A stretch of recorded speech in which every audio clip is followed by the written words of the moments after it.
Today's episode of Brain Ponderings is about prions, infectious proteins.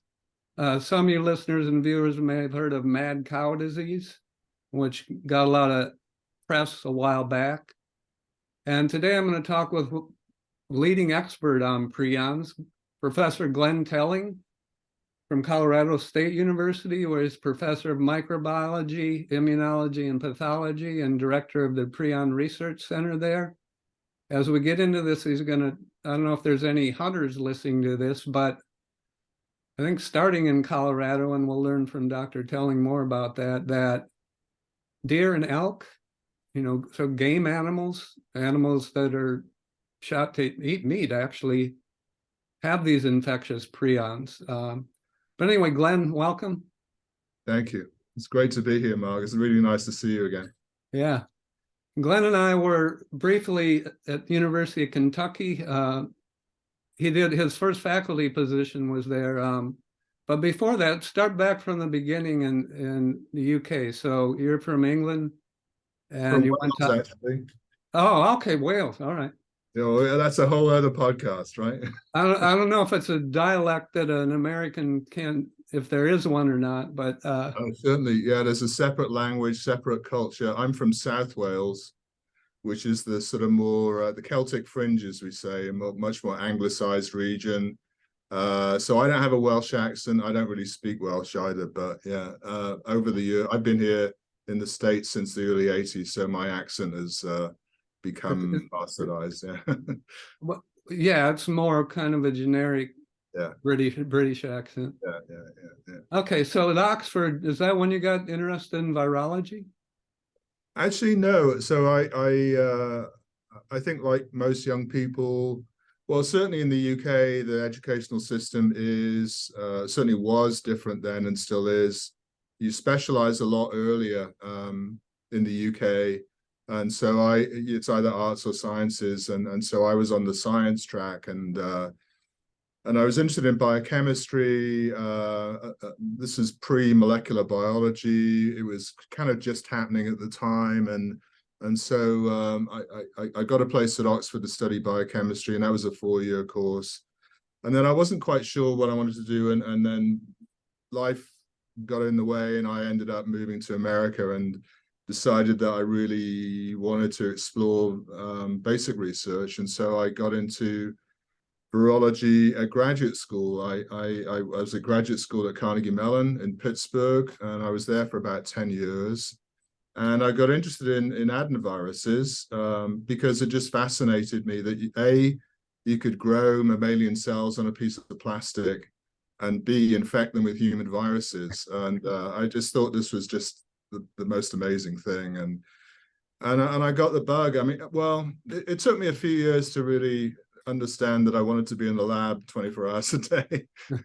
But I got the bug there, and that's how I got interested in infectious diseases. And I wanted to stay in the area of infectious diseases moving forward. And as I was thinking about a postdoc, I couldn't let go of this idea that was kicking around in the 80s, and that was Stan Prusner's work on prion diseases. And it was, you probably remember, really kind of extraordinary and bizarre. This guy was saying that this was an infectious protein and there was no nucleic acid involved. And I just got fascinated by that. And my wife at the time and I were looking for postdocs, and of course we were looking to go to, probably the Bay Area or Boston or something like that. She got a job with Pat O'Farrell, and I fortunately got an interview with Stan, and the rest is history. I did a postdoc there and stayed on as a faculty member there, non-tenure track faculty. And it was just such an exciting time. You probably remember, the prion hypothesis were being elaborated and debated, and it was great to be there at that time. It was a kind of a golden age in Stan's lab. Yeah, and that's when he was actually awarded during that time, awarded the Nobel Prize, right? Yeah. So story of my life. I left after about 8 years, and 2 weeks later he got the prize. Oh, okay. So I missed the party, but I had I invited, when I was at NIA, I had a seminar series and invited Stan to come and give a talk. So I gave a talk, and then it's a kind of joint thing between NIA and Hopkins, because the NIA research facilities are actually in Baltimore. And so they had a dinner for Stan, and my wife couldn't go, so I took my son Elliot, who was then an undergraduate physics major. And in about 2-minute conversation, Stan convinced him to switch from physics to chemistry. And he did. He's finishing up his PhD at Hopkins now. Oh, nice. Good. Yeah. Okay, so then it's actually started before Stan, though, right? I mean, can you briefly describe the Kuru story, the cannibals in New Guinea? Yeah. So there's actually been 3 Nobel Prizes in the field, right? You're alluding to the first one, Carlton Gajusek's work on Kuru. This was a bizarre, actually it still is a bizarre disease. There are still, I think, cases still happening, or at least up until very recently there were. A bizarre disease of the Fori linguistic group in the central highlands of Papua New Guinea, kind of like the time that land forgot. And I think it was initially the Australians that were administering this area, and they first observed this disease. And Carlton Gajusek kind of got into, he was a neurologist working at the NIH, got interested there, also had interest in anthropology, and so this was a perfect fit for him. It turned out, largely based on his work and colleagues like Michael Alpers and his colleagues at the NIH, including Joe Gibbs, that this was actually a prion disease caused by ritualistic cannibalism among these people. The brains of the elders of the tribes in this Fori linguistic group were eaten as an act of mourning, and the feasts were prepared by the women folk of the tribe, and they would be highly exposed to the infectious agent. Apparently, I'm not sure if the brain, I think it was the brain was the most prized piece to eat. And these women were preparing it, and children were also exposed during this time. And so during this process, the people who were involved in these mortuary celebrations were kind of exposed to human prions. Human prions being an infectious agent with the highest titer in the central nervous system. And so this was actually the leading cause of death, a major epidemiologic crisis in these folks, leading cause of death among the Fori linguistic group. And then once it was realized that this was propagated by these cannibalistic feasts, and the Australian authorities went in and ceased that, the disease kind of waned over the years. But even people who were exposed decades earlier as young children ultimately manifested with signs of Kuru in older age, which gives you some idea of the very long incubation periods associated with these diseases. So for many, many years, because of their infectious properties and their transmissibility, it was thought that these group of agents, and we'll get to the other prion diseases in a minute, I'm sure, were caused by viruses, albeit viruses with very unusual properties. And so the term unconventional slow virus infection came into being. But just to stay on Kuru for a minute, and this is an interesting intersection between veterinary pathology and human disease. A chap called Bill Hadlow, who's working at the NIH up at Rocky Mountain Labs, once the studies on Kuru were published, and the neuropath was published by Gajusek, he recognized that the neuropathological hallmarks of Kuru were actually almost identical to those associated with Scrapian sheep, another prion disease. And he knew that Scrapie was a transmissible disease, and so suggested that similarly Kuru might be a transmissible disease. And so this is how these transmission experiments into non-human primates started at the NIH, and these were largely administered by Joe Gibbs in collaboration with Carlton. And as a result of that, it was shown that Kuru was transmissible, and ultimately another human prion disease called Creutzfeldt-Jakob disease was similarly shown to be transmissible. So that's how that whole story started there. And then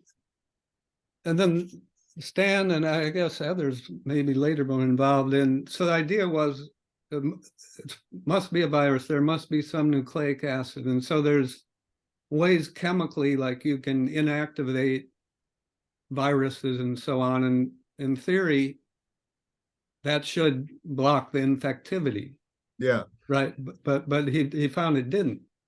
Actually, this goes back even earlier than that, the work of a radiation biologist called Tikva Alper working at the Hammersmith in London.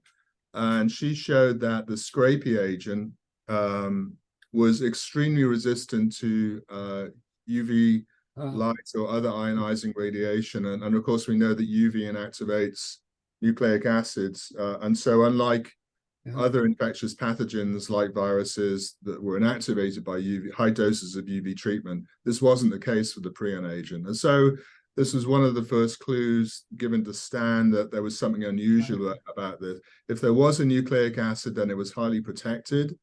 But Stan then kind of went on a crusade really to isolate the scrapie virus. Instead of finding a nucleic acid containing infectious agent, he discovered the prion protein, these insoluble aggregates that form amyloid under certain conditions in highly purified preparations of scrapie. And you can imagine it was because of the long incubation times and the lack of really tractable rodent models.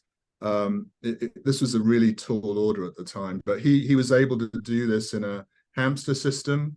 Scrapie had been adapted to both mice and hamsters, and the incubation time of scrapie and hamsters was as short as 70 days, and that gave him some at least a relatively tractable system to start looking at the infectious properties of the agent.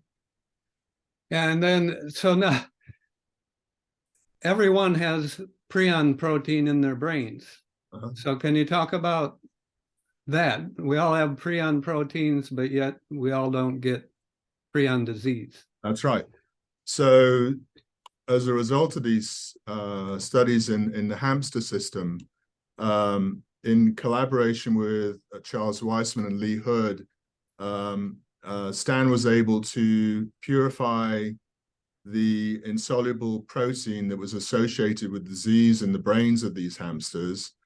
And having this protein now in hand, they were able to sequence the N-terminus of the protein and then do reverse genetics and clone the gene in hamsters for the prion protein. Actually, I gave the lead up, right? So instead of finding a gene that was associated with the infectious agent exclusively, what they found was that this gene was encoded by the host.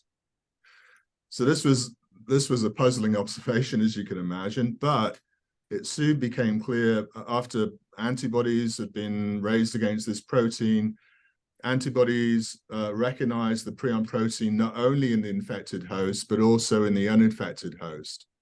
So this led to the first idea that this was a host-encoded protein, and that somehow during disease, the properties of this protein changed. And it changed, and we now know it changes from a predominantly alpha helical protein, which is well behaved in solution, to this highly insoluble aggregating form called the PrP scrapie isoform. And so it became clear at that time that these were diseases not of an infectious virus, but of a protein conformational change. And the notion here, and this led to this paper that Stan published in Science in 1982, where he elaborated the prion hypothesis, and that is that prions are proteinaceous infectious agents lacking nucleic acids, but they're caused by the expression of a host-encoded protein, which, as you say, all mammals, including you and me, express, but that somehow during disease, when one is infected with an infectious prion, the abnormal conformation, we believe, somehow interacts physically with the normal form of the prion protein. And it's this interaction that induces a conformational change from the normal alpha helical state to the insoluble beta sheet form. And so then you have an exponential increase as a result of this process in this insoluble PRP scrapie form. So it looks like a viral infection, but this is the result of this protein conformational change that occurs during disease. And this abnormal form of the prion protein, it will only cause other prion proteins to adopt the same. It won't cause a protein other than a prion protein. Yeah, so a key element to this was the generation of, shortly after this in the early 90s, of knockout mice, right? So this was the work of Stan Prusner and Charles Weissman, who actually generated one of the first knockout mouse models. And actually this was puzzling, but also confirmatory. It was puzzling because the prion protein in mammals is very, very highly conserved. It's expressed at high levels in the central nervous system and other tissues. And so the notion was that this is somehow an essential protein, and that by knocking it out, you would see some lethal phenotype or some demonstrable phenotype in these mice.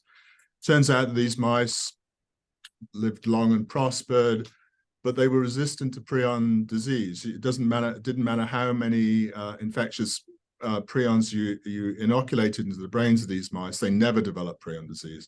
And so this really was one of the first key proofs of the prion hypothesis, that you needed this substrate normal form of the prion protein to be converted into the abnormal form. But to address your question more directly, there was no evidence of any other protein being converted in these knockout mice. In fact, it's much more specific than that. The prion conversion seems to be species specific. In other words, if we take prions from a human being with Creutzfeldt-Jakob disease, purify those prions from the brain of a patient that died of that disease, inoculate normal mice with that preparation, those mice will typically not get disease. And the reason is because even though regular normal mice express the prion protein, it's the mouse prion protein, and the primary structures of the human and mouse prion protein are different enough to inhibit or not facilitate that conversion process.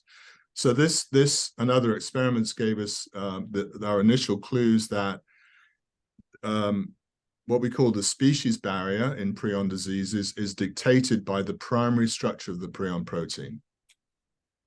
And so is the human prion, the pathogenic form in Creutzfeldt-Jakob disease, the same as in Kuru? Are there samples still remaining somewhere in a freezer from the Kuru people? That's a really good question, and the answer is yes, there are. But it brings up this other issue in the field, which is also in the category of bizarre observations. And that observation is this: like other infectious agents, prions exist as different stable strains. So a really good example of this is mad cow disease or bovine spongiform encephalopathy. The strain of agent that caused that disease in cattle had unique strain properties that were different from other bovine prions. And this is also work that goes back to studies in Edinburgh during the 1960s. They found that they could adapt different forms of scrapie in sheep. They could adapt it into normal mice by brute force. And by doing that, they could isolate different strains of agent. And the Edinburgh group, this is before Stan came up with the prion hypothesis, argued that this must be evidence for the fact that the agent had to have a nucleic acid genome. How could you encode strain information in the absence of nucleic acids? The concept now is that because these are diseases of conformational conversion, that different prion strains are comprised of subtly different conformations within a species, and somehow the information for strain properties is enciphered or encoded within those stable strains, stable conformations. So this is how you can have strain information in the absence of nucleic acids. And strains are really understanding how this happens, and the impact of strains on biology is a really important component of prion biology right now. And so humans live a long time compared to mice or deer. And with CJD, it's kind of an age-related thing, right? So the idea is that over periods of years and years and years, this kind of a slow, what in the field you're calling infectious process, the kind of self-aggregation is occurring. Yeah. And so there's a lot with aging. Alzheimer's is an age-related disease predominantly, Parkinson's. And so one thing, and I'm sure you came across Alan Butterfield when you're at Kentucky, and soon after I moved there in '89, Alan came to me and wanted to collaborate. We started doing the early work on mechanisms of amyloid beta peptide toxicity in cultured neurons. And we had this evidence that the self-aggregating amyloid, kind of in a general sense, similar to prion, when it's aggregating on the surface of neurons, particularly in regions of the membrane that are rich in cholesterol and arachidonic acid, that there's a free radical mediated process that's occurring that may be like an early event in, say, compromising number of functions in the neurons, this membrane lipid peroxidation. So have there been, and Alan found that if he just takes the amyloid beta peptide, so if it's in a solution that has oxygen, it's aggregation prone. If you remove the oxygen, it isn't. And he had this evidence. Is there anything like that in the prion world where the toxicity, the aggregation and toxicity involve oxidative stress? There have been a number of forays down that road. This is not an area that we've worked in specifically, but certainly ROS and prion formation have been linked. But there's another intriguing aspect of what you're talking about, and that is Steve Strittmatter's work. Steve is in Yale. Steve showed that the oligomeric forms, the toxic oligomers of A beta, actually physically interact with the prion protein, and he proposed that PrP actually mediated the neurotoxic signaling in neurons of that insult. And so this gives you an idea of another interface between A beta and PrP, two different human neurodegenerative diseases. The role of oxygen or ROS in that context, Steve may be looking at that, but I'm not sure. It's not something that, as I said, that we've looked at recently. Yeah. Okay. So, and as far as transferring the disease from one person to another, that clearly happens with Kuru. It can happen with CJD. Yeah. It doesn't happen with Alzheimer's or Parkinson's, as far as we know. As far as we know, yeah. Yeah. And then, so early on, when you got into this prion, you were making a lot of transgenic mice, right? Yeah. It provided there's a big need for having mouse models. Yeah. And that's a puppy, right? It's a puppy. Yeah. We have a cat. Yeah. And so anyway, yeah. Well, it might be worth bringing up another issue that's unusual in the prion field, and that is that human prion diseases, at least, are uniquely manifest as three different forms. They can either be sporadic, acquired, or inherited. The most common form of human prion disease is sporadic disease. In other words, you could be on a desert island, not have any genetic risk factors, not be exposed to any infectious agent, but ultimately, typically in old age, develop prion disease sporadically, stochastically. Inherited human prion diseases are all caused by mutations in the coding sequence of the prion protein, either point mutations in the so-called structured region of the prion protein, or by insertion, octopeptide insertions into there's a repeat region of octopeptides in the N-terminus of the prion protein. Expansion of that region can also lead to inherited human prion diseases that occurs autosomal dominant mutations in families. And then the third class of human prion disease are acquired infections. And these, we've already talked about Kuru, how that was transmitted by exposure to infectious agents orally during these feasts.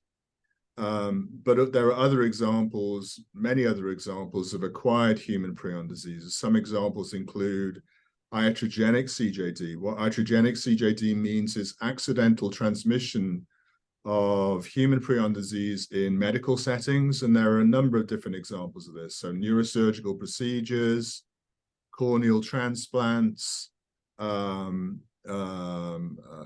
contaminated pituitary-derived human growth hormone or gonadotrophin. And the reason that this happens is because historically, for example, pituitary hormones used to be isolated from cadavers, and they were batched together and then purified. The hormone was purified. It became clear that these batches, at least some of these pituitaries, came from individuals who were probably incubating sporadic CJD or other forms of human prion disease, and therefore were producing prions, and that's how these prions got into these preparations. Neurosurgical procedures would be, the example there would be contamination of instruments that were used on patients, again, that were not, it wasn't realized that they had human prion disease, and those instruments were reused on other patients, and those patients then developed a new form of human prion disease. Now, the other thing that we're alluding to here is the fact that these infectious agents are extremely resistant to normal sterilization procedures, and so that's a major complicating factor in medical settings, and one that hospitals are very, very concerned about. Perhaps a third example of acquired human prion diseases is what happened in the UK predominantly, but also other countries globally during the 1990s and early 2000s, and that is mad cow disease, BSC, bovine spongiform encephalopathy. This was an epidemic of cattle that were, and the reason that they got cattle prion disease is because they were fed meat and bone meal, which is a protein supplement. And like, as in the case of iatrogenic CJD, where there was accidental contamination, it's believed that that process where they purified the protein and refed it back to cattle was somehow contaminated either with sheep scrapie that adapted to transmit efficiently in cattle, or by low-level bovine prions that were only amplified once you started refeeding them back to other cattle, right? Well, this now got into the human food chain, right? And thankfully, a relatively small number of people, around about 220 or so globally, developed a new form of human prion disease called variant CJD. One of the big differences about variant CJD is that, as you've alluded to, these diseases tend to be diseases of old age, right? Sporadic CJD normally occurs in the 6th or 7th decade of life. Variant CJD was happening in young adults and teenagers with a mean age of onset of around about 30 years of age. And so a very, very different disease. But this is another example of how prions can be acquired, in this case, by oral exposure in the food chain. Yeah. And so let's switch now and talk about what you've had a lot of focus on recently is chronic wasting disease. And I guess first talk about, I guess, like what the clinical manifestations in the elk and deer is. How does it progress? So the clue is in the name. It's a wasting disease, and it's chronic, and Okay. it's actually not easy to see in wild animals. I think probably these animals die before manifesting overt clinical signs in the wild, but certainly in captive situations, what happens is these animals. We think about 2 years after exposure to the infectious insult, develop an emaciation phenotype. Their heads are kind of drooping. They have hypersalivation. Doesn't matter how much they eat, they waste away. It was initially thought to be a metabolic disease. But the work of Beth Williams, who was an undergraduate here in the veterinary program in the 1980s, really demonstrated that this form of disease occurring in deer and elk was actually a form of prion disease. The pathology looked like scrapie and Kuru, as I've alluded to. And what the pathology looks like in these diseases is what we call spongiform degeneration. A normal brain compared to an abnormal brain. In the case of disease, you see this sponge-like vacuolation of neurons, and you don't have to be an expert in neuropathology to see the differences between. Also now with newer tools, immunohistochemistry, we can see the accumulation of the abnormal form of the prion protein, sometimes in the form of amyloid plaques, which again occur in Alzheimer's disease. So pathological similarities, but instead of these plaques being comprised of A beta or tau insoluble aggregates of those proteins, in the prion diseases, the insoluble aggregates are composed of PrP, the abnormalized form of the prion protein. So yeah, CWD was initially observed in captive animals here in Fort Collins in the foothills, which you'll be familiar with. Yeah. This was, any animal that was introduced into these captive facilities ultimately developed CWD. And shortly after it was identified in this captive facility, it was recognized in wild animals we think that were interacting across fence lines with these captive animals. And this is how it spread into the wild. And after that, it's game over. It's a highly contagious disease. It transmits with an extraordinary efficacy from one animal to another animal, unlike mad cow disease, right, which is typically not contagious. CWD is highly contagious, and it spreads extremely efficiently. And so now it's in wild animals in northern Colorado, also subsequently identified in wild animals in southeastern Wyoming. And so initially in the 1980s and 1990s, this disease was confined to this so-called endemic region of northern Colorado and southeastern Wyoming. And then as time went on, it became clear that it was being diagnosed in other locations. Early 2000s, for the first time, it was diagnosed in Wisconsin, at the east of the Mississippi. And now in 2023, it's present in at least 30 states in the USA, and also 4 provinces in Canada. So it's been disseminated extremely efficiently, possibly by unregulated movement of cervids among North America. It's also been accidentally exported from North America to Korea. So elk are highly prized and used in traditional Asian medicinal practices. The antler is antler velvet in particular, and the cord blood from the antler is used as an aphrodisiac. And so these elk that were exported from Canada to South Korea were subclinically infected, and so now you have CWD endemic, not endemic, but certainly in farmed animals in South Korea. And then most recently, in 2016, chronic wasting disease was diagnosed for the first time in reindeer. and also for the first time in Europe. And so this was in Norway. Reindeer and subsequently moose were diagnosed with chronic wasting disease. And what we now know is that, and there have been many additional cases in the intervening years, we know now that the chronic wasting disease that's newly emergent in Northern Europe is completely unrelated to North American CWD. And it wasn't because of accidental exportation, as was the case in South Korea. This is a new form of prion disease, a new strain, if you like, of agent that's completely different from North American CWD.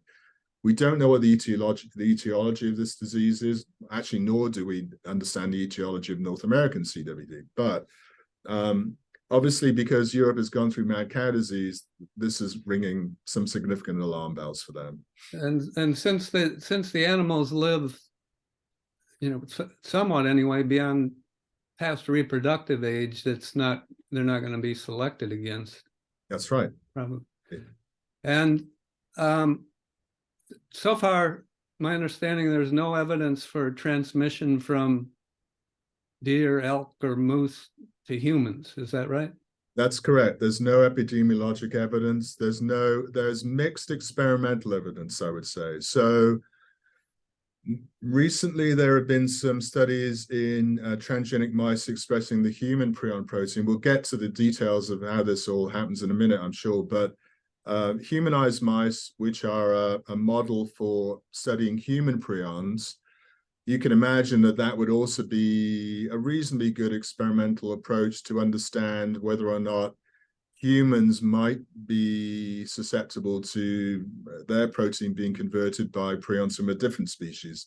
So those mice were inoculated with CWD from North America, and there's some scant evidence that there may be evidence for conformational conversion there. There have also been studies in non-human primates, macaques specifically, that also speak to the potential for interspecies transmission. But certainly epidemiologically, there's no increased risk of CJD in the endemic region that I mentioned so far. I would caution, though, that these are diseases that have extremely long incubation times. Yeah. So this is an evolving situation. We're also dealing with a species barrier from cervids to humans. We know that animal prions have zoonotic potential from BSE. And so there's a huge amount of concern that, like BSE, these newly emergent strains could also have zoonotic potential. And so that's one of the major focuses of work in my group right now, to understand that potential. Is it known how the pathogenic forms of the prions are transferred from one deer to another? Or?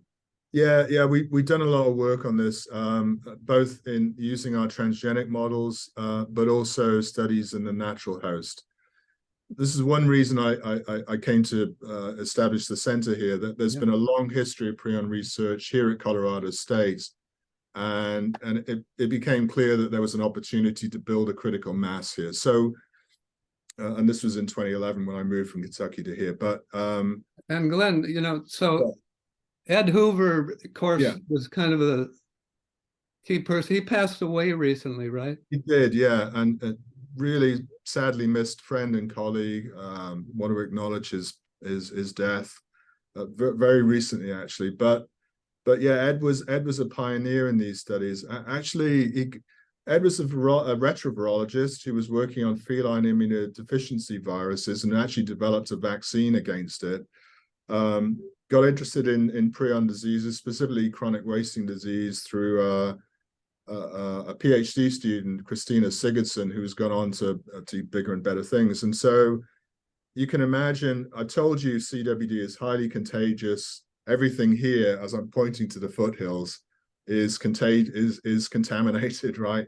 So it's impossible to do studies on animals in pasture land out here, because control groups that were non-inoculated are going to be infected inadvertently. So we had to establish indoor facilities, highly controlled environments where we could do these kinds of transmission studies. And as a result of collaborating with Ed and Christina, and more recently Candace Mathiasen, we were able to show, or they were able to show quite convincingly, that there's dissemination of the infectious agent. Not only does the infectious agent occur in the central nervous system, but in chronic wasting disease, there's highly efficient peripheralization of the infectious agent, predominantly to the lymphoreticular system. And so as a result of this peripheralization, you get enhanced shedding in feces and urine and saliva. And this infectious material is shed into the environment. And because of the highly resistant properties of the actual infectious agent, it persists in the environment. And so you don't need direct contact between animals. Animals that are shedding this infectious material into the environment can then, they can be picked up by animals who come along later and forage and are orally exposed to it in that way. So yes, a lot of studies have been done here on the actual mechanism of transmission in the wild. Right. So in Kuru clearly it's the oral route, right, through your gut, and you know the story of alpha-synuclein, right, where there's now evidence that the pathology, these abnormal conformers of the synuclein, start accumulating first in gut, and maybe the neurons that innervate the gut, and then maybe retrogradely propagated up to the brain through the vagus nerve. Yeah. And I was looking at some, I guess, getting ready for this, I was looking at some of the literature, and my understanding is, as far as the brain, cortex, subcortical regions, brainstem, one of the first areas where there's evidence, or at least severe pathology, is in the dorsal motor nucleus of the vagus. Absolutely right. This is the work of Terry Spraker. Yeah. Yeah. So it may be similar in that sense. I give some talks on this. We did a little work on this where we induced chronic mild gut inflammation in alpha-synuclein mutant mice.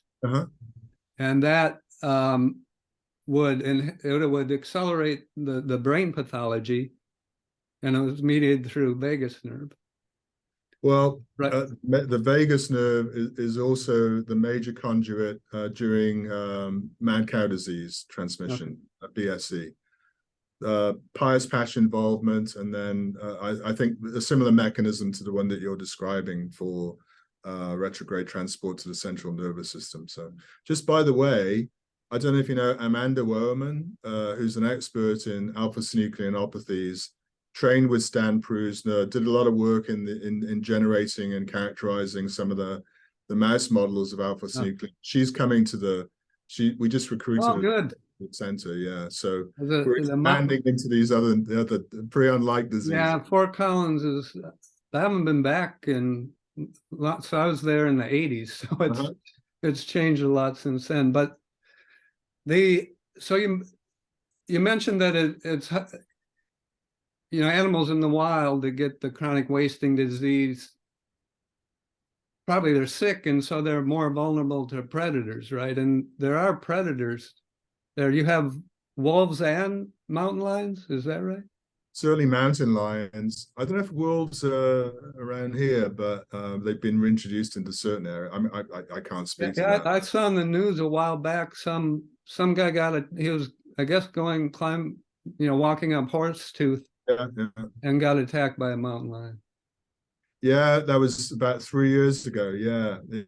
So yeah, pretty close to home, actually. Yeah. But he didn't have prions, so he survived. He was able to fight off He was able to fight apparently a young animal, and he was able to fight it off. Yeah. Yeah. We don't have mountain lions in Wales. Okay, and then there's no evidence for transmission from the cervids, deer, elk, for example, to mountain lions or wolves or other predators. Right, and at the Foothills facility here, where CWD was first identified, that they've been doing experiments to address that. They've been feeding contaminated meat from animals that died of CWD to mountain lions, and so far, at least to the best of my knowledge, they haven't observed any any transmission. Now, having said that, CWD is transmissible to domestic cats. After you get across that species, it's a relatively inefficient process initially, but you can force it to happen by intracerebrally delivering it, these prions to these cats. And then once it's adapted, it propagates kind of effectively there.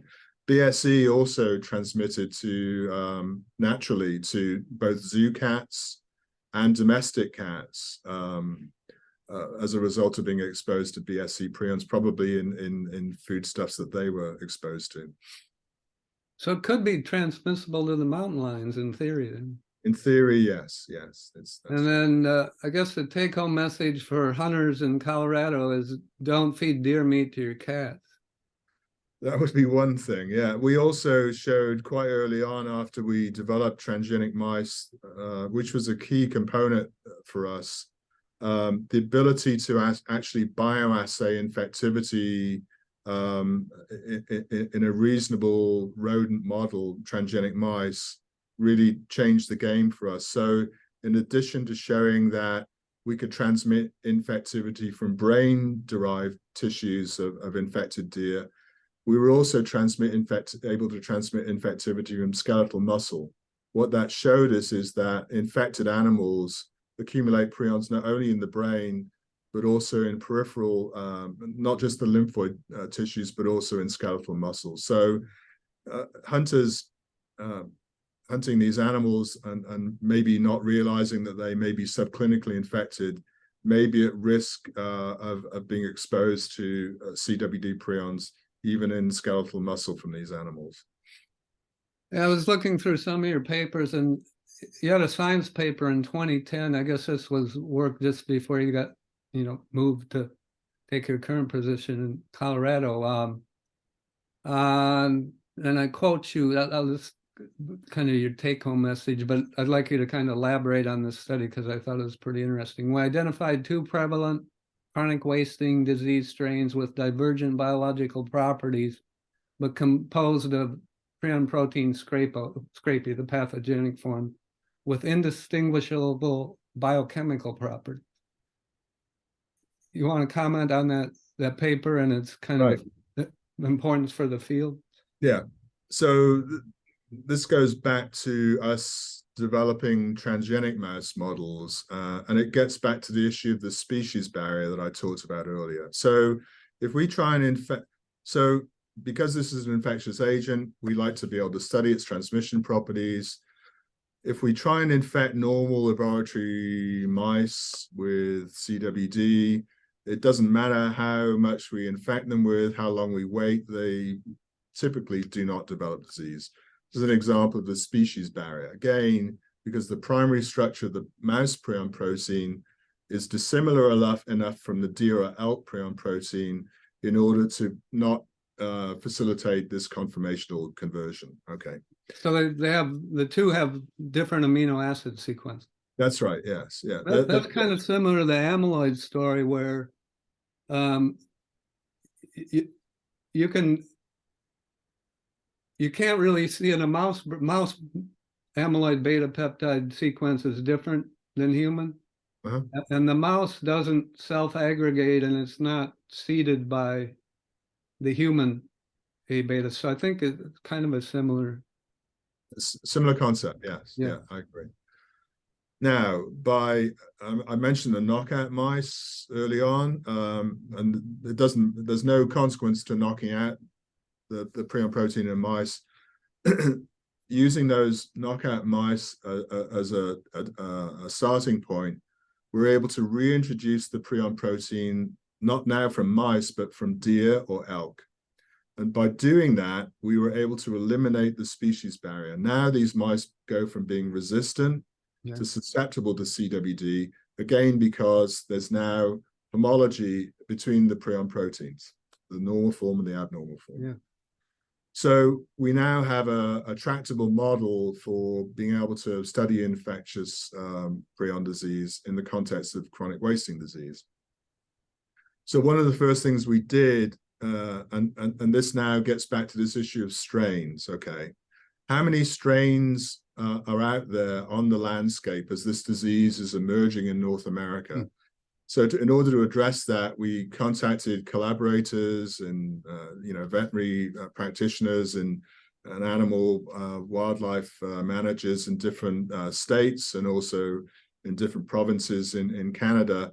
And we transmitted about 30 different isolates from different geographic locations and also from different species, either mule deer, white-tailed deer, or North American elk.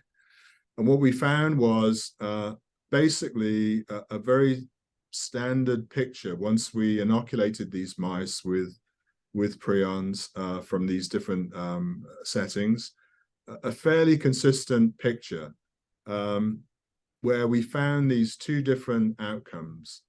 CWD1 was a relatively short incubation time strain, if you like. The pathology was bilaterally symmetrical in the brain. The distribution of prions in the brain was also bilaterally symmetrical. And this other type, CWD type 2, had a much longer incubation time. The pathology was asymmetric, very different from type 1. And interestingly, these two types could coexist. I don't know if I've lost you, Mark. Can you still see me? Yeah, I can. It's still fine. Oh, okay. These two types, type 1 and type 2, when we transmitted individual isolates, were manifest within the same cohort. Some mice had type 1, some mice had type 2, but from the same brain inoculum. And so, and when we did biochemical studies on these agents, we saw that the conformational properties of type 1 and type 2 were almost indistinguishable. The Western blot profile of these abnormal profile proteins were also indistinguishable. And so that's what led me to conclude that the thermodynamic properties of type 1 and type 2 were interrelated. And so if you start with type 1, it's easy to switch readily to type 2 and vice versa. But anyway, this gave us early indications of strain prevalence in North America. And what it told us is that there's a fairly stable picture of North American strains comprised of these two types, type 1 and type 2. And there's not much, if any, variation beyond that. Yeah. This is very different to what we're finding as we're studying these emergent prions in Norway, Sweden, and Finland. The properties of those strains are radically different and much, much more diverse. So you get to go over to Norway very frequently? Not very frequently, no. But I've been a couple of times, and Oslo is really a nice place. I'd love to go back more, that's for sure. Are you doing any translational work? That is, are you doing any work to try to understand, try to develop ways in an individual who's infected to block or slow the progression of the disease? I wouldn't say that's a major focus of our work. I would say that much of what we've done over the past few decades has been to develop tools to be able to study these unusual agents. This is where a variety of different transgenic approaches have come into play. We're more interested in the basic mechanisms of how conformational conversion occurs, what the molecular basis of the species barrier is, and also how strains work, right? And we've been less interested, we've left it to other groups who are more adept at this to develop therapeutics and diagnostic approaches. That's not to say that we haven't been involved in that. It's just not a major focus of our work. So in the mice, you know, your chronic wasting disease mouse models, has anybody done like behavioral characterization? Can you detect any behavioral abnormalities, you know? Yeah, early? So certainly in these mouse models, I've mentioned the fact that there's a very long latency period between the time of exposure and the time of clinical signs. we've done some work looking at the preclinical phases and behavioral studies in particular, and we're working in FEB mice, which is not a great model for doing behavior because they're blind, but certainly cerebellar function is compromised at times way before the onset of clinical signs. You do rotarod tests? Exactly. Yeah. So that's certainly one early manifestation of behavioral deficits. Some of this is the pathology workup in them. Oh, let's see. Now, how when you infect an animal with prion, do you inject it right into the brain, or? Yeah. Okay. So I might just say a few words about that because this is an emerging concept in the lab right now. The early transgenic models we made were conventional microinjection based models. Really great first approaches, right? Easy to generate these by microinjection of fertilized oocytes. But the downside of this is it's not a very highly controlled process. As you know, you can't control copy numbers, you can't control where these tandem arrays of transgenes get inserted into the genome. There could be, as a result of that, inadvertent position effects. So what we've done recently, so the upside to it is that you can readily get overexpression models where you have much higher than wild type levels of PRP expression. The upside to that is by overexpressing the prion protein, you can accelerate the disease course. There's an inverse relationship to the, as you might imagine, this precursor product relationship between the normal form PrPSc and PrPSc. The more PrPSc you express, the shorter the incubation time becomes. The downside to that is discerning the effects of overexpression and rapid incubation times. There could be effects of overexpression. So to get around that and to make a more refined model of CWD, what we did was take a knock-in approach, where instead of microinjecting transgenes, we replaced initially by homologous recombination the coding sequence of the mouse prion protein with that of either deer or elk. Those mice, even though they express wild type levels of PRP, those mice still develop disease somewhat later than the overexpressing transgenic mice, but not much. But the upside to that is you don't have to worry about position effects. You don't have to worry about overexpression, the downsides of overexpression. But most importantly, these mice express normal wild type physiological levels in all, not just the central nervous system, but in all cell types that the normal prion protein would be expressed in. What this gives us is, unlike the transgenic mice, which were not susceptible to peripheral routes of inoculation, only by direct injection into the brain, these knock-in gene-targeted mice are different. We can inoculate these mice by much more natural routes, the oral route of infection or intraperitoneal infection. It's a good surrogate for peripheral exposure, and then develop disease in that way. This is a much more natural route of infection, much more akin to what we think is going on naturally in CWD. And what we're finding there is that these knock-in models are giving us a much better picture of how prions are disseminating in the periphery and causing disease ultimately in the central nervous system. When we inoculate by this route, the strain profile that we get is radically different from the strain profile that we get by intracerebral inoculation. So we think this is very interesting. Yeah. We think that it may be giving us misleading interpretations of the strain properties of agents that we've done by intracerebral inoculation. And so we're following up on this quite aggressively right now. Yeah, that's interesting. So when I was at NIA, Andy Singleton found in Parkinson's, found family where there's a triplication of the alpha-synuclein gene. So you have the normal wild type alpha-synuclein. Yeah. And it's just increased, whatever, 33%, you have an extra gene. And those individuals that have that triplication develop Parkinson's.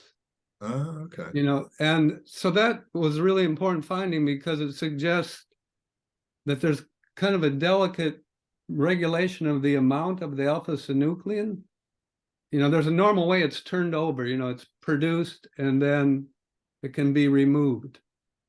Yes. Yeah. Yes. And is there anything like that with prions where there isn't, right? If you just overexpress the normal form, you can, yeah.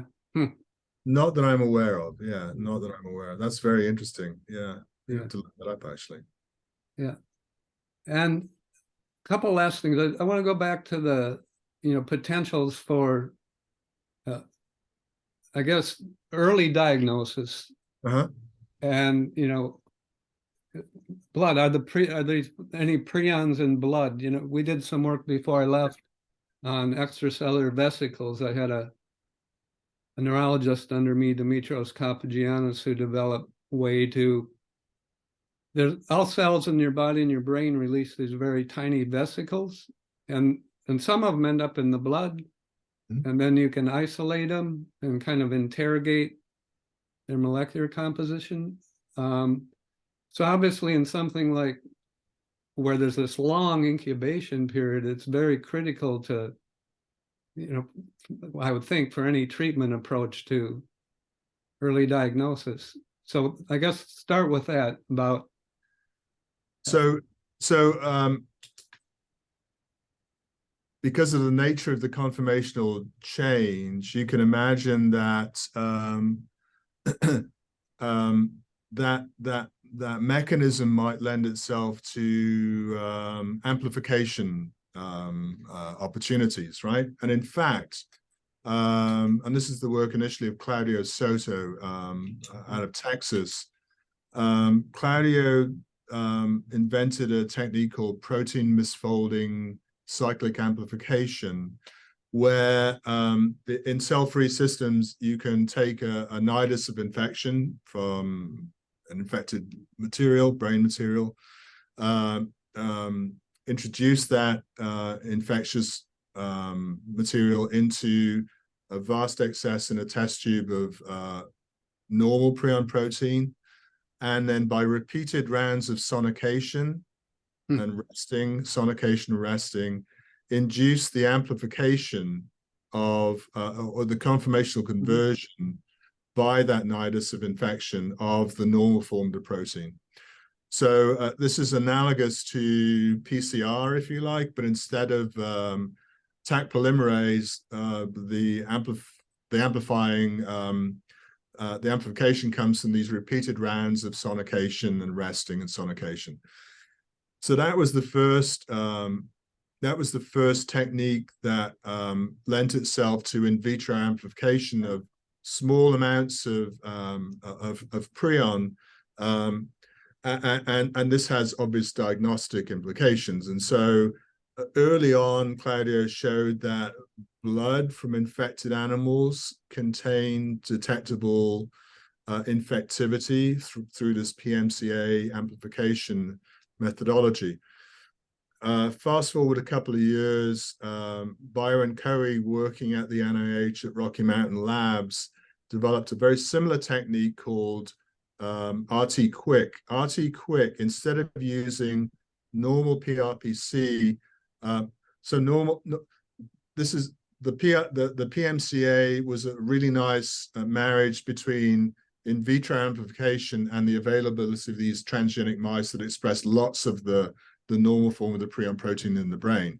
So you could use the brain extracts of those transgenic mice as ready available substrate for conversion. RT-Quick doesn't rely on that. Using recombinantly expressed PRP, you can do a similar conformational conversion. And in this assay, you can use thioflavin T to monitor the increase in the amyloid formation over time. So these two assays, most predominantly in recent years, the RT-Quick assay, has really revolutionized our ability to diagnose prion diseases at very early stages, Yeah, both animals and humans. And the thioflavin interacts with the beta sheet structure, right? And it's fluorescent. Yeah, and you can monitor the accumulation in real time. Yeah.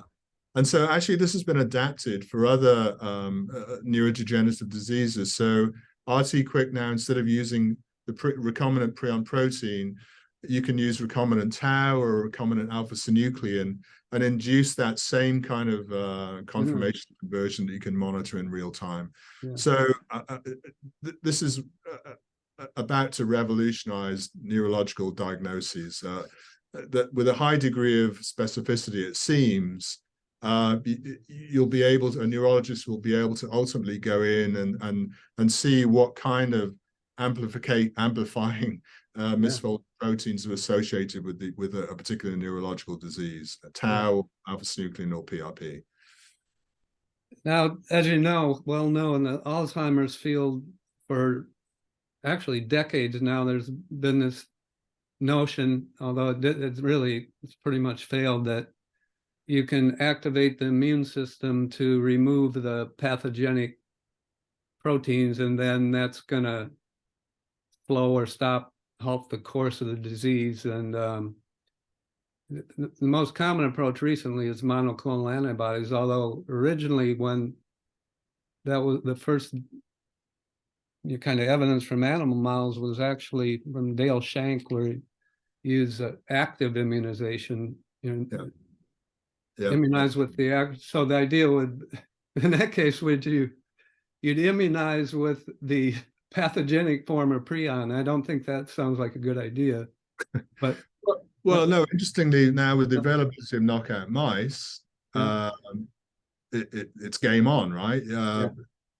So the problem with immunotherapeutic approaches of prion disease is that because this is driven by a host-encoded protein, which the immune system sees as self, there's no well-defined humoral immune response to these infectious diseases.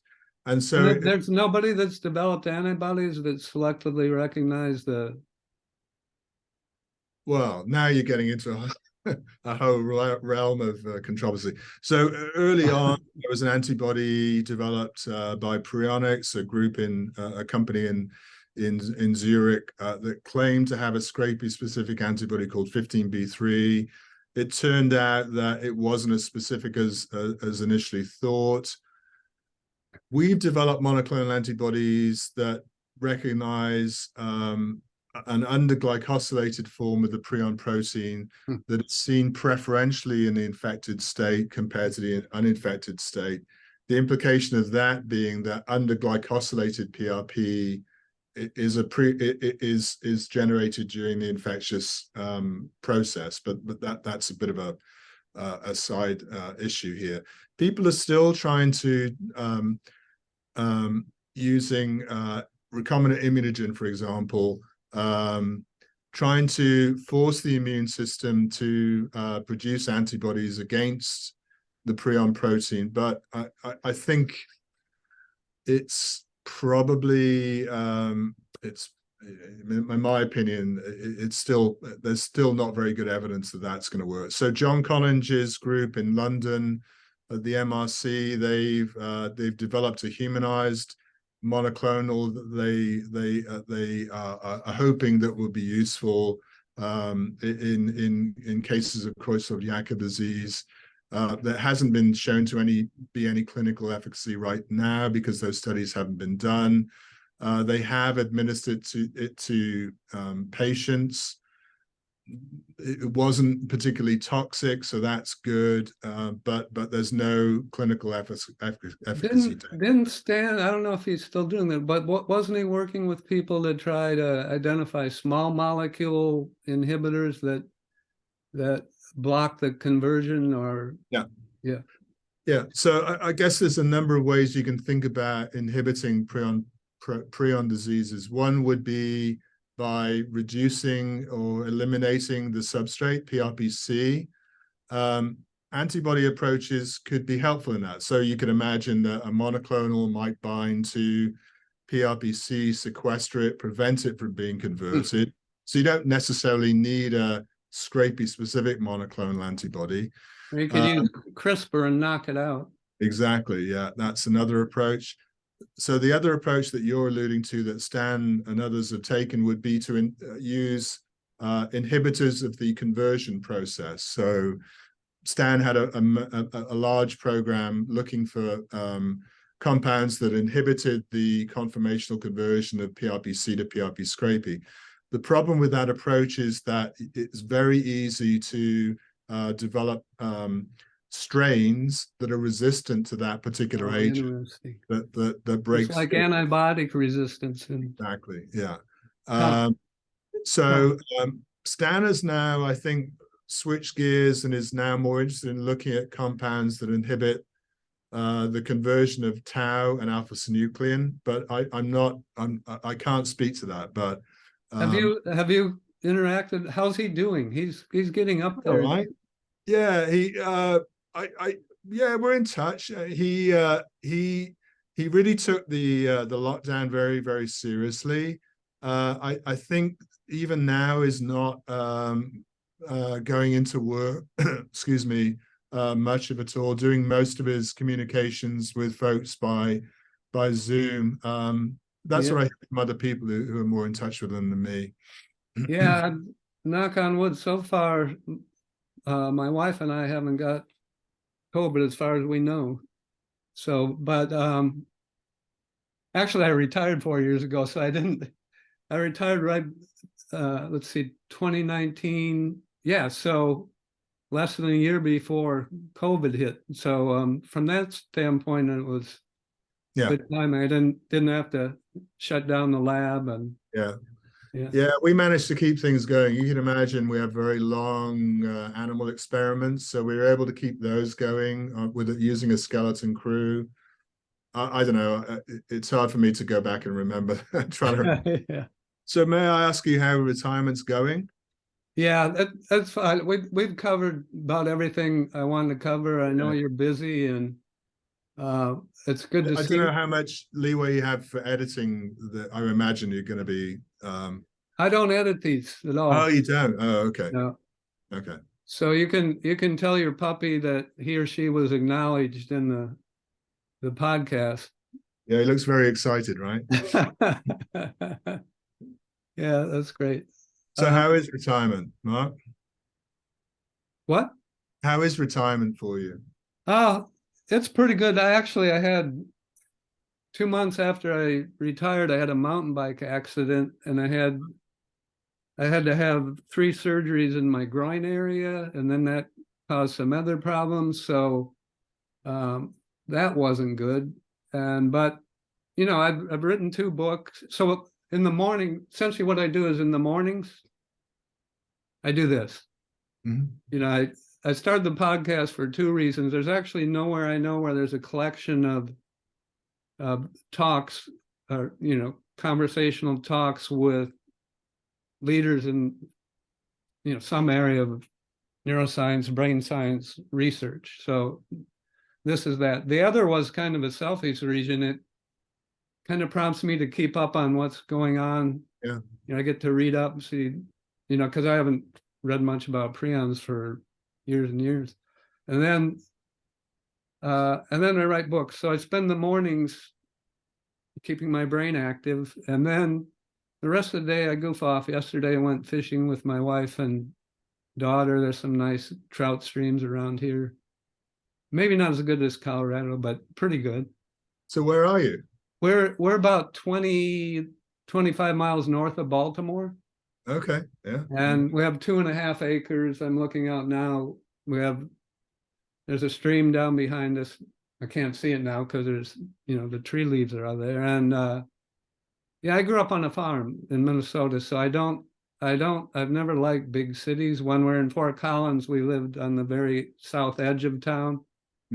And So where was the south edge of town when you it lived? was there's this area where the neighborhoods are named after astronomical things. We're on Polaris Way. Oh yeah. I have friends living over there. Yeah. But there were no houses behind us then. Oh, it's And different. then so I'd ride my bike in. Yeah. I'd go over and then along the road by the dump Yeah. and the landfill and then into the lab. And I remember, we always remember kind of emotionally powerful things. So you know how you get the heavy winds there? Yeah. Yeah, so I'd ride my bike. It was like 100-mile-an-hour winds. I had to stop and walk. I think that's, I don't know how many miles that is, but it's a few miles. Yeah. It is a good few miles. Yeah, but we enjoyed it. It's a nice climate. It's dry. Winters that you never get, the snow never goes to what we call slush. Yeah. It goes from the solid state to the vapor. That's right. Yeah. So, and then the mountains are right there. But Maryland's different. A lot of deciduous trees, a lot of wildlife. And yeah. So well, I because I'm 65 now, and I wonder about retiring, and can you walk away? Can you let it? It's such, for both of us, right? Such a huge part of our lives, and no, I missed what I miss the most is interacting with the students and postdocs, and I enjoyed that. I used to run a lot, and I had a running group, people in my lab and some other labs, and every Saturday or Sunday we'd go on trail runs, and yeah, I miss that part. But on the other hand, I'm doing things now that I didn't have a chance to do then, and spend more time with both my daughter. Well, when COVID hit, my daughter and her boyfriend moved we have like an annex to our house. So they've been living there since then. They drive into Baltimore. And then my son, I'm a grandfather now. Yeah. And so my son and his wife live real close, and their baby. Nice. So that's good. And but I think this hybrid thing of you can keep intellectually engaged and kind of, I did it through this podcast and writing a couple of books. You could, I don't know, are there books for the general public on prions? Stan has written a book about his history in the field. There are a few. They generally have access to grind. Well, you could make a not science fiction, a novel on, now there's this one thing on this infectious fungus. We haven't been watching it, but it's pretty good actually. Oh, is it? Yeah, so you could do something like that. It's crossed my mind. Yeah. Are you in touch with anybody back in Kentucky? Actually, I had to do it remotely. Alan Butterfield mainly. Yeah. Since Bill passed away, and David, who was his sidekick at the center? David. Yeah, David. I'm blanking on his last name. Yes. Yeah. Starts with very nice guy. And chef as well. Oh, did you know Avi Nath? Yeah, I know Avi. I bump into him every once in a while, actually. Yeah, because Avi Nath is now the clinical director at National Institute of Neurology, Neurological Disorders and Stroke. So he's managed all the NIH clinical, And so he was at Kentucky when I was there. He's a virologist. He did a lot of the pioneering work on how do the HIV proteins, these two proteins that the HIV virus produces, TAT and GP120, damage neurons. Mm-hmm. We kind of helped with that. And actually, I had one of his PhD students was a postdoc when I moved here, and we did some more on that. But then he moved to Hopkins shortly after I did. That's right. Yeah. So we keep in touch a lot. I had him on one of these podcasts, talking about the HIV story, and then, but also about COVID, and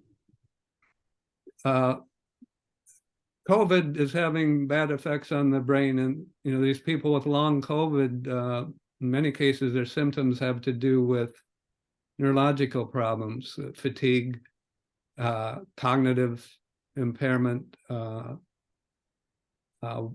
It's not completely clear what's going on there yet, but the spike protein potentially has. Neurons are very vulnerable to a lot of insults, right? They're active all the time. They have a high oxygen and energy demand. They produce a lot of free radicals all the time. There's this process of excitotoxicity. And I was going to ask you before we should finish up, but before I do, there's one question. In any of these models, mouse, or I guess in the actual deer and elk, is there any evidence that they ever have seizures?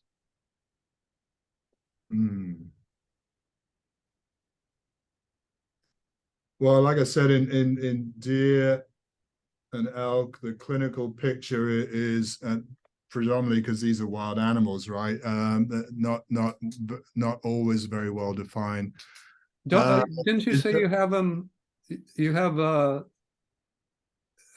program with deer in the center there? Yeah. To my knowledge, there's no. I might be misspeaking here because this is not my realm, but I'm not aware of any seizure component to the clinical picture, and we don't see it in the mice. What about CJD? Alzheimer's, definitely. It's a huge, like 30-fold increased incidence of seizures in people with Alzheimer's. Really? And I think it's, one of my most cited original research article was where I found that, and that's when I was still doing experiments, that if you expose cultured neurons to subtoxic levels of A beta, they're much more easily killed by glutamate. They're much more vulnerable to excitotoxicity. So you can kill, in the presence of the A beta, you can kill neurons with a lower concentration or dose of glutamate, and then we see this in our animal models. They develop seizures. The amyloid is, so that goes back to this question I asked about, because the oxidative stress impairs glutamate transport, glucose transport, and it impairs the sodium pump.